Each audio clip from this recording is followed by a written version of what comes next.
Stop everything right now, because I am about to tell you the most bizarre true story you have ever heard in your life. On November 24th, 1971, a man boarded a commercial airplane using his real name. In broad daylight, he calmly ordered a bourbon and soda. He lit a cigarette. He chatted politely with the flight attendant, and then he handed her a note. That note said he had a bomb. He demanded $200,000 in cash and 4 parachutes. The airline paid him every single dollar. And then, somewhere over the dark forests of the Pacific Northwest, in the middle of a violent storm, at night, this man strapped on a parachute, opened the rear door of the plane, and jumped into complete darkness, into a storm, over mountains and forests in the middle of nowhere, and was never seen again. No body was ever found. Almost no money was ever recovered. No confirmed identity. Not a single confirmed suspect in over 50 years. The FBI investigated this case for 45 years before officially suspending it in 2016. They did not solve it. They did not close it. They simply gave up. Who was D.B. Cooper? Where did he go? Is he alive or dead? Did he even survive that jump? Over 50 years later, nobody knows. If you are new to DocuVault TV, hit subscribe right now and turn on notifications. It was the day before Thanksgiving, November 24th, 1971, Portland International Airport, Oregon. A man purchased a one-way ticket to Seattle. He gave his name as Dan Cooper. He was described as a man in his mid-40s. Average height, average build, dark suit, black tie, white shirt, dark sunglasses. He boarded Flight 305 and took seat 18C. He ordered a bourbon and soda. Polite, calm, relaxed.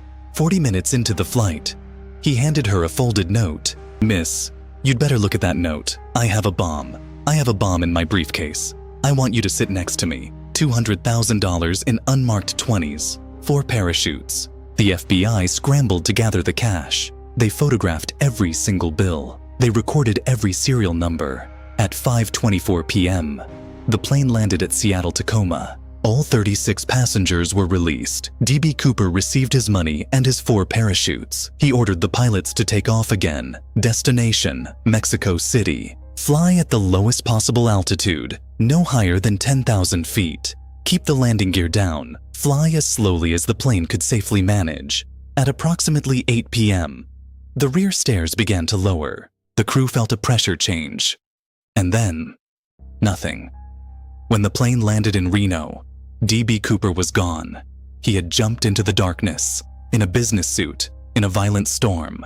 What followed was one of the largest manhunts in American history. The FBI launched an immediate massive search across the forests of Washington and Oregon. They found nothing. Not a parachute, not a piece of clothing, not a single footprint. Absolutely nothing. Books were written, movies were made, everyone had a theory. In 1980, a young boy named Brian Ingram found a small bundle of disintegrating $20 bills on the banks of the Columbia River. It was D.B. Cooper's money. The mystery only deepened. Over 50 years, investigators looked at hundreds of suspects. Several stood out. Richard Floyd McCoy, a former Green Beret who hijacked another plane just 5 months later. Kenny Christensen, a Northwest mechanic and former paratrooper. Robert Rackstraw, a career criminal whose letters allegedly contained coded messages. The FBI was not convinced. And then there was L.D. Cooper, named by his niece in 2011. She claimed he arrived home disheveled, saying he just hijacked a plane. The FBI tested DNA. It was inconclusive. On July 12, 2016, the FBI made a stunning announcement. They were suspending the D.B. Cooper investigation. After 45 years, the most powerful law enforcement agency simply walked away. The question everyone asks is simple. Did D.B. Cooper survive that jump? Most experts say probably not. Temperature outside was -7 degrees Celsius. The odds were extremely low. But no body was ever found, which means one of two things. Either Cooper died and has never been discovered, or he survived, landed safely, buried the money, and went back to a normal life. D.B. Cooper hijacked a plane in broad daylight, jumped into a violent storm, and was never seen again. If this story kept you up at night, hit that like button right now. Comment your theory below.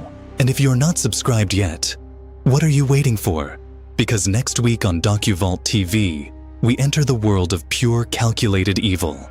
Imagine a man who used to sit in a bar and drink with the detectives hunting him. This is the story of Edmund Emil Kemper III, the co-ed killer, a man with an IQ of 145, who stands 6 feet 9 inches tall.